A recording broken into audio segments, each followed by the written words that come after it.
Before we get into this episode, there's something that might be of interest that I wanted to tell you about. Scene and Heard, who run this podcast, have been asked by Scotland Food and Drink to undertake a strategic review of the Scotland Food and Drink Excellence Awards.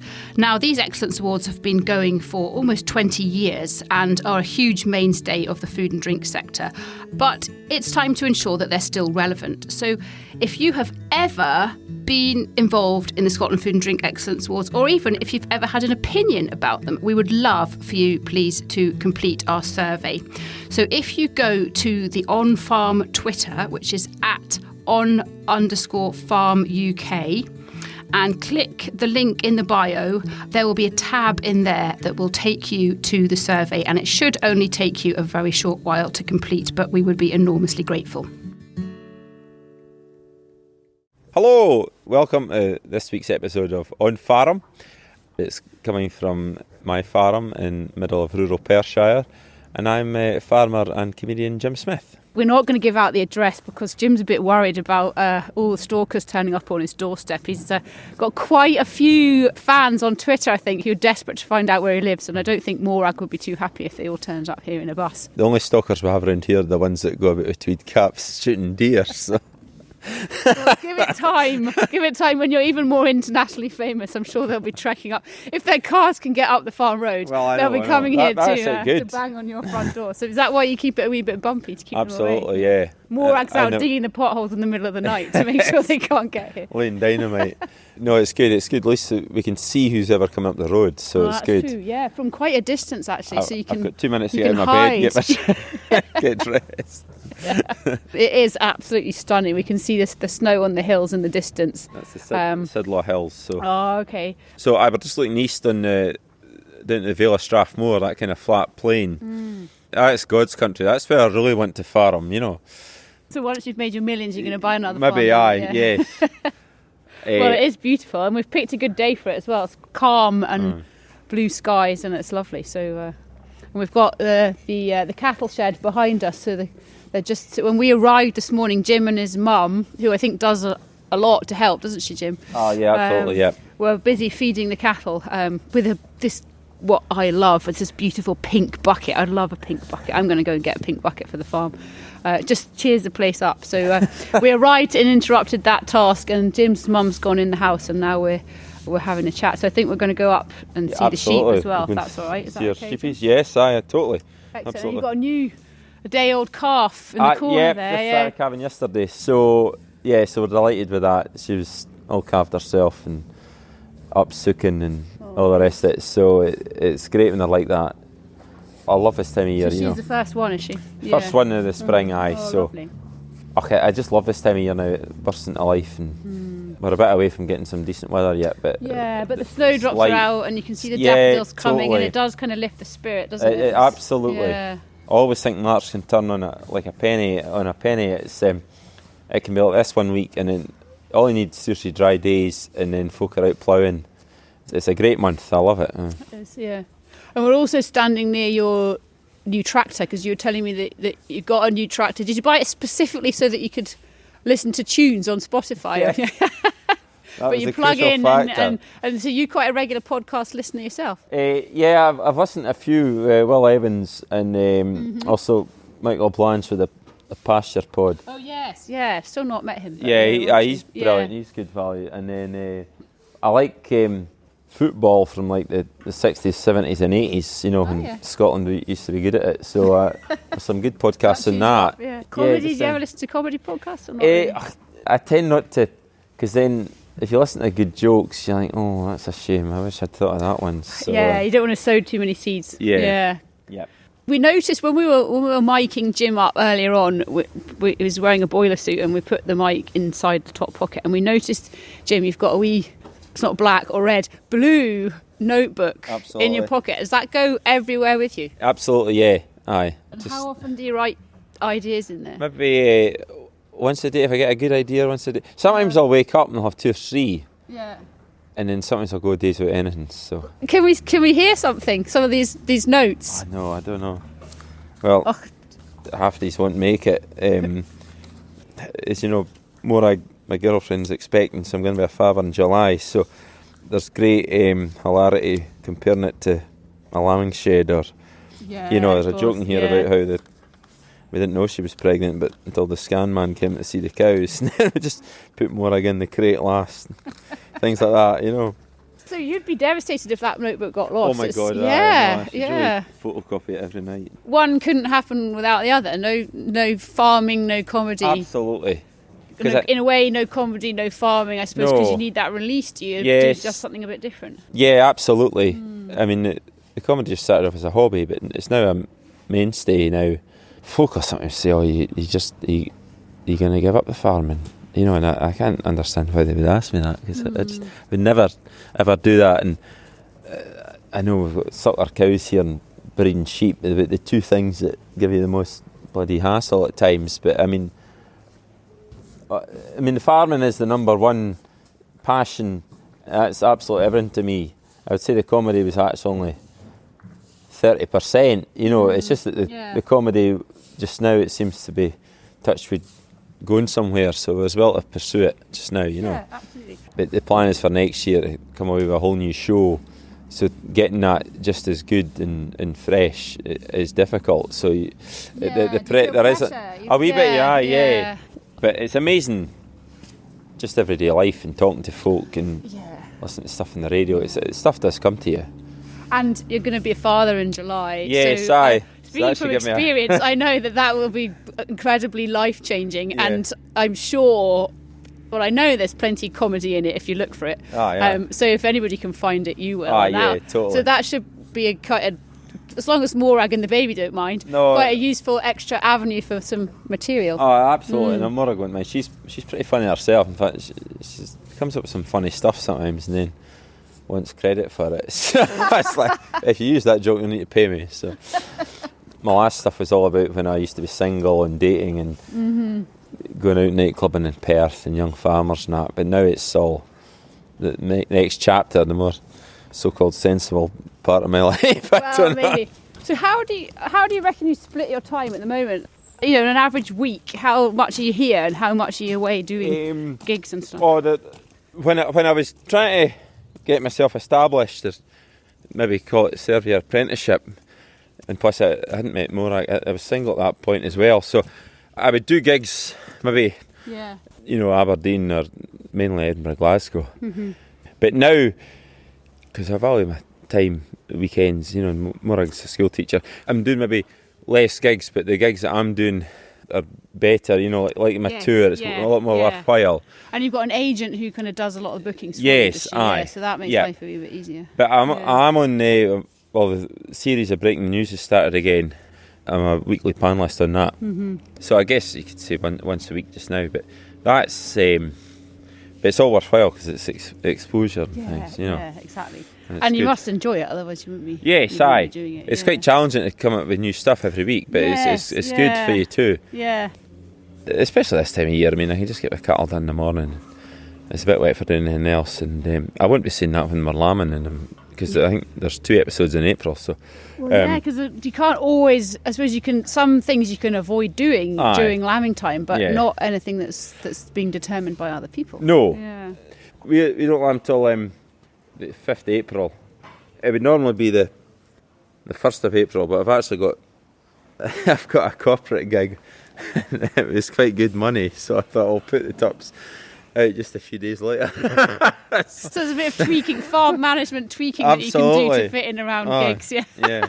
Aye, because I think folk think I'm away all the time doing my comedy. I'm not really, and I know I did my tour last year, but it was all kind of Friday and Saturday nights and all within kind of easily travelling distance. Yeah. But it was worthwhile me doing. I know it sounds a bit big-headed, but it's diversification now, and if I didn't do that, I'd maybe have to go out contracting or something. Well, yeah. So funny enough, that we were talking about that in the car on the way up, and it wasn't actually a word that had been in my mind. But, if you think about it, it's the ultimate in unusual diversification, and that's what it is. Some people will go out and get a part-time job or. Yeah, a lot of self-catering, tourism, that kind of thing. Renewable energy or whatever. Big estates or that. So it's your diversification. Yeah. Aye. Yeah, I'm just glad because I think the size of farm we are now, I would need to diversify. there's a lot of young lads around here and they work really long hours in their tractors. The tractor now, a decent contractor's tractor that's reliable, you're talking about 80 or 100,000, maybe even a bit more. So you get that to get the work, and then you need the work just to pay for the tractor to start with. So it's not easy. I suppose apart from your blue notebook and a pen, you don't need much equipment to... Just imagination. I know, but there's days when I'm... the skill, obviously, but no capital investment. Well, very lucky. So how did it all start? I know that's a big question. Well, obviously I was in Young Farmers, and I used to love being in the panto. Perthshire Young Farmers did a panto every couple of years. I got a buzz from that, and I just started writing the sketches and for it. Did you usually win? No, actually, Bathgate were the team to beat. But we did. The last year I was 29 year old. I was able to be in the team. We won it in Perth. That was brilliant. That was like your kind of World Cup moment. So that was nice. But it was after that. I think early 30s. I still wrote the panto for the Young Farmers, but I just had an inkling to do something else with it, really. And actually, I thought about starting a sketch group with a couple of other kind of funny guys that I knew, but they were all busy. And I then started. Two things happened. I started thinking about jokes that would be suitable for stand-up. Yeah. And at that point, you hadn't done any stand-up. No. In fact, I'd never even... I'd been to the Stand Comedy Club to watch stand-up once, and never really thought it was my thing.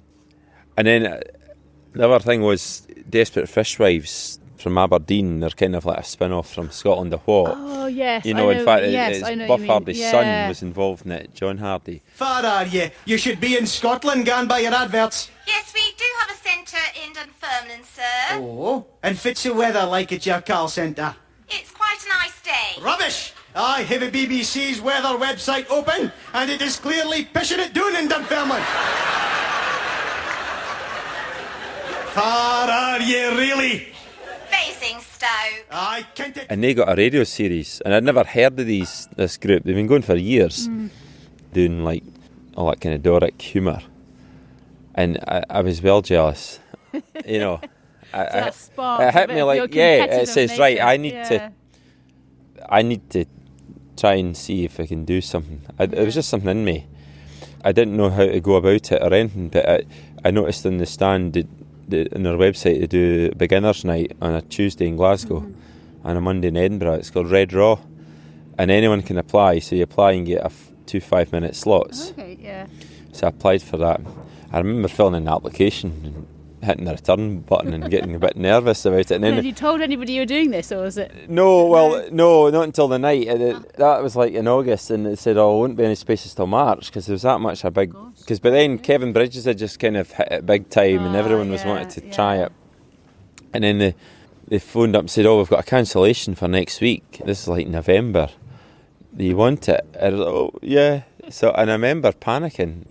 But I just told my mate, a pal of mine who lived in Glasgow, and my cousin. I just told two people, and that was it. And because it's quite putting yourself out there, isn't it? If it's not something you've done before, it takes a lot of bravery, I think. Yeah. But it was brilliant. They only charge like £3 a ticket, so a lot of students go. So there's like 8 acts on, and there's always like a good headliner and a good compere, and 2 or 3 folk beginners, and then there could be established acts trying out new stuff. So you don't know what they're going to get. So I think the audience are a bit more forgiving. But the thing was packed, and but thankfully it went okay. I was really nervous before. I sat in the car for about an hour. Well, the first thing, I think I left at like 3 o'clock in the afternoon. It was like a kind of pilgrimage, you know? Kind of folk waving me off and all. And I had all these screeds of notes and trying to remember it, because it's not like, I've been that used to doing like Young Farmers after dinner where you can just go on my notepad and a card. Well, you can't do that. So trying to and thinking, how are you going to manage to speak for 5 minutes? But it absolutely flew by. Did you get a real buzz at the end? Oh, totally. I bet, yeah. I was absolutely buzzing. Yeah. Honestly, I was high as a kite. I drove home absolutely. It was better than any drink, or not that I take drugs, but anything, it was just nothing I'd experienced complete before. Adrenaline hit, and I guess that's the thing with any kind of addiction, isn't it? It's that adrenaline that makes you want to do it again. So yes, absolutely. Yeah. But as somebody said, Red Raw, the crowd are usually brilliant, so you come off thinking you're the next Michael McIntyre, and then you'll maybe get a pub gig in Largs or something the next week, and it doesn't go so well. Yes. Did that happen? I've had a few sticky ones. Have you? In the early days, because I'm a lot more experienced now, and I've got a broader range of materials. So, but it's good. It doesn't do any harm. Yeah, exactly. And do you find the farming community a hard audience? Yes and no. Mainly all right, actually, because a lot of my stuff's suited for them. Yeah. I never worry when it's a farming audience now. I'd say actually farmers they're up for a laugh, so Well, it's always gone down very well whenever I've heard you speaking. Thanks, so it's the only thing I would say is maybe the slightly more conservative ones. I mean, I do F and Jeff a wee bit sometimes when it's needed. I don't do it liberal. It's not like, doesn't it? Well, I didn't. I've not recently seen anybody fall off their chair as a result of it. No, so that's I fine. think I'll get up and leave. So. You mentioned quite a lot in your sets about young farmers and the local community. Yes, aye. So that's obviously a key part of farming. Oh, but also absolutely. Specifically for you, like the local community have supported you in your comedy, but also in your farming over the years. Yes, good neighbours. And I think it's difficult now because my neighbour Davey down the road, he's a tenant farmer like us, but with the last kind of remaining tenants around here, because there's a lot of, it's all big estates traditionally. When an old farmer retired, they would just take it in hand. So there's less and less, farming families. Yeah. So there is less folk you can call on, even less a community spirit, a wee bit. Yeah. Like the primary school, for example, and I went to it, was there would be 50 pupils, and now I think they're struggling. It's only about 24. This farm road alone, there's 3 farms up it and 5 houses. And when my sister Caroline started primary school back in 75, no. I don't think she'll be very happy with 78, sorry, 78. Sorry, Caroline. She probably doesn't want you to mention any numbers at all. Way back in the late 70s, the minibus used to come up to this corner of the house and then pick up. There's enough people for them to pick up. And there's no kids now between the other side of the road as well. There's never 2 farms up there, or traditional was 2 farms. Yeah. There's no kids. So, and I was feeling guilty about Glendale and maybe shutting down, but now I can say, well, if it just make a positive contribution yourself. If it just stays open for another 5 years. And is the young farmer still quite vibrant in this area? Aye.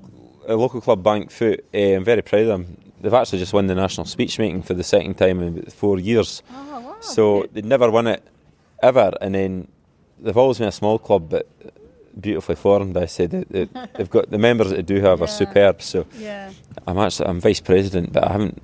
Well, I'll get to the AGM next week. I haven't been at a meeting for ages, but they had their 70th anniversary there. So they managed to attract a lot of folk from Perth that maybe come up from different areas, and that was the joke at the top table. It was all immigrant workers, the man said, because the secretary's, I think, from Dumfries, and the assistant secretary's from Elgin, and the chairman himself's up from the south. You've solved the diversity problem in one fell swoop. Absolutely. You mentioned just there one of your sisters. I know you have 2 sisters. Yes, aye. Have you always been the joker in the family ever since you were wee? Are you the youngest? Yes, Yeah. So were you always the wee brother that was the joker? Yeah. You obviously at pains to highlight. No, I'm only joking. There's only 4.5 years between the 3 of us. So. No. Claire and Caroline have a good sense of humour as well. Caroline's very good at telling a funny story, actually. Even Mum and Dad and that liked a joke as well, so there was always a bit of hilarity. We used to grow a lot of tatties, and so we're always brought up, either dressing tatties in the winter or Rogan tatties in the summer. And anyone that's done these 2 jobs, they're a bit monotonous, so you need a bit of humour, so especially Rogan tatties. So Claire and I would always be at the kind of dragging our heels a bit, going up and down these drills, but going over Victoria Wood sketches or something, or Scottish and Rye. So it's obviously been there since the early days. Yeah. But I certainly wouldn't say at school I was a class clown. I was very quiet, actually, and just buckled down and got on with it. Yeah. I wasn't the joker at all, really. And are you still in touch with some of your schoolmates? What do they think about this? A wee bit. No, I didn't really. Any mates I did have were farmers' sons, so I see them now and again. yeah. You know, we just kind of because we just because especially at high school, everyone was into. Well, I do that joke about everyone being into Nirvana and me not knowing who Nirvana were. A lot of guys from school would go into Dundee on a Saturday and just go about into the Overgate or whatever it was. I just wanted to help Dad here, so we never did that kind of thing. But we all joined Young Farmers about 16. That was our thing, you know. I don't suppose you spend a lot of your spare time hanging about with other comedians, but you will see them quite fairly frequently. I do enjoy their do you company, notice that there's any kind of a difference between you and them, given your rural? No, there's a lot of them. There's a few of them actually have farming connections. Or Ray Bradshaw, who does like both his parents were deaf and does sign language. One of his shows in sign language. Wow. I think his dad was either a farmer or brought up on a farm. So I'm doing this show in British Sign Language, BSL. What year did that become an official language in the UK, do you think? It dates back to like the 1500s. What year do you think? Have a guess. 1482. 1482. Cool. When I said it dates back to the 1500s, you were like, no, I've got a year, I'm happy. Okay. Generally, I've done this show about 35 times. That's the worst answer I've had. There's a lot of, and I kind of envious them in a way. There's kind of young lads in their early 20s living in Glasgow, just doing their stand-up, and they're on the circuit now and they're doing really well. I think a lot of folk thought I was an act, actually. It took them a while to think, like, is he actually a real farmer? No, they ask about the sheep and all that, and the lambing and everything. I've actually had a few stay over now and again, because I have to organise a gig at Blairgowrie once a year, so I have some of them staying, and I take them up the hill and all the rest of it, you know. Yeah. See what they think, but... So you haven't had to buy yourself a new wardrobe of skinny jeans and stuff so you can fit in with all these guys? No, I'm well past the skinny jeans stage, I think. So, but that's why I like it, because they'll do their stuff and it's really funny, and then when I come on, it's just something else that's different. Thankfully, I mean, well, there's plenty of funny farmers, but thankfully they're not all trying to cut it as stand-up, or else they'd get, you know, that niche market's covered. You know? Yeah, exactly. Stay out. But no, seriously though, are there any other stand-up farmer comedians? Or are you the first? No, the great inspiration for me growing up was Colin Campbell, who was just a genius. I thought he did like local radio. It was called Colin Campbell's Local Radio Show, and he would go like to go, "Hi, hello there. He says, welcome to Radio Tarith," and then he'd go, "Hello, welcome to Radio Betty Hill up here in Caithness," right enough, you know. We're swinging and a jingling through the day. Johnny Paulson's a lad to keep ye gay. He's completely tireless, so tune in your wireless to swing on Radio Caithness. Well, hello there. Hello, good morning. Good morning and welcome to y'all here to Radio Caithness. I was listening to him when I should have been listening to Nirvana, basically. so now he's still he's legendary, you know, but I don't think he was appreciated much really south of Stirling, you know. So there's a few young farmers tried it actually, and there's guys I know that I would love to see do it, because they're really naturally funny people. But they're not keen. No, just they've got the confidence maybe in a party or something, but it's different going up on stage. Well, it takes a lot of guts. You know, I think it must have taken you a lot of guts to click submit on that first form for the stand, because it's putting yourself out there, and not everybody necessarily wants to do that or can kind of see how they're going to cope with it down the line. I think you've really got to want to do it to get through the fear. And how do you feel about the kind of status that it brings, the kind of fame and the kind of sex symbol stuff? I know you're laughing, but it's serious, because you do have people who are messaging you on Twitter, should we say? All these folk lasses with double barrel names, you know. Tanny Lee. It's not so much folk messaging me directly. It's there's a few nice flattering comments on Facebook, you know, when I put out like a farm diary or something, but nothing, you know. I can't really say what they say, but you must read it more than me. I don't read. Morag's blocked me from reading. Go and have a look, everybody. Go and have a look. won't put it out on the podcast. But do you feel embarrassed, or you just kind of like take it on the chin and just... No, well, I'm not really... it sounds big. I'm not going to say, hey, yeah, well, you know, it's all part and parcel of the thing, you know. I can handle it, you know. No, I think if they saw me dressed like this, they would thank God. I think, to be fair, a lot of expat Scots appreciate it, and that's the beauty of the internet and likes the farm diaries, and, you know, and especially because I usually put in that kind of Doric kind of accent, northeast accent, and it does appeal to a lot of folk abroad, you know. And if they happen to be second-time divorces for the Midwest America, so be it, you know. Because I always think farmers are looked down upon, but there seems to be that kind of rug. I think they all think we're cowboys and just ride about on horseback, you know, kind of wrestling a calf to the ground. Well, of course I don't do that. But that actually raises... that actually kind of raises something else that I wanted to ask you, actually, because I think, and it was my husband who mentioned this. I said, I'm going to see Jim Smith. What do you think I should ask him? Because you listen to this podcast, you know, what do you want to hear? And he said, well, actually, he said, like, if you are going to be serious for a bit, I consider Jim to be an ambassador of farming. You know, many people do have a misconception of what farming is really like. And by becoming the famous comedian farmer, Jim is actually highlighting what farming is, the fact that farmers are normal and that they're business owners and business people, not just, you know, kind of tutors who are driving around or riding around on horses. And so, as much as, you know, this is your career, I think you're actually doing a great service to the agricultural industry. So kind of just interested to see what you think about that as part of the role, which is maybe incidental. Yeah, it is, because I certainly, I mean, I'm quite happy to help fight the corner along with the likes of Adam Henson, and especially this Farming Life. I think that's been fantastic, especially the last series with the Budge girls from Shetland and Raymond Irvin and guys like that. Just honest, hard-working people.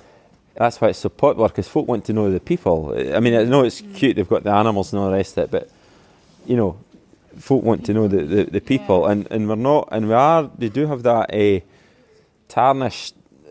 We are labelled a wee bit of having that kind of thing. We all fly about in 4x4s, and we've all got 12,000 acres, and, you know, that kind of thing. And then there's the other side of it. You know, like you'll see an advert for crisps or something, and the guy's going about in an old Ferguson cabless tractor. Well, that's, you know, that's. So I think trying to get the real. If I can help promote that farmers are actually okay, nice, normal people, then, well, that's a bonus, you know. Just as long as you're not creating the expectation that they're all really funny, because they're not. No, there's a fair few, but you should do some in the most. I've met some lovely people, but they would look well in a Father Ted sketch, you know. You know. But then I've met some great characters too. I mean, we're very fortunate. You've got some great characters. A lot of who I've based my comedy on. So. Naming no names. I'll go. Hi, hello there, it's Farmer Jim here. Just want to say thanks for tuning in and taking a minute your day and listening to the podcast and about farming and telling jokes like you can. It's been brought here on up in the farm like you can. Brings a bit of glamour to the lambing field like you can. Floss! That dumb dog. Spot on. We came here to Jim's farm to record one episode of the On Farm podcast, but we've spoken for such a long time and had such a good blether that we've decided to split our chat over 2 episodes. So do make sure you're subscribed. Share On Farm with any Jim Smith fans that you might know. There's loads of them out there. And we'll be back with Jim next week for the second part of our chat.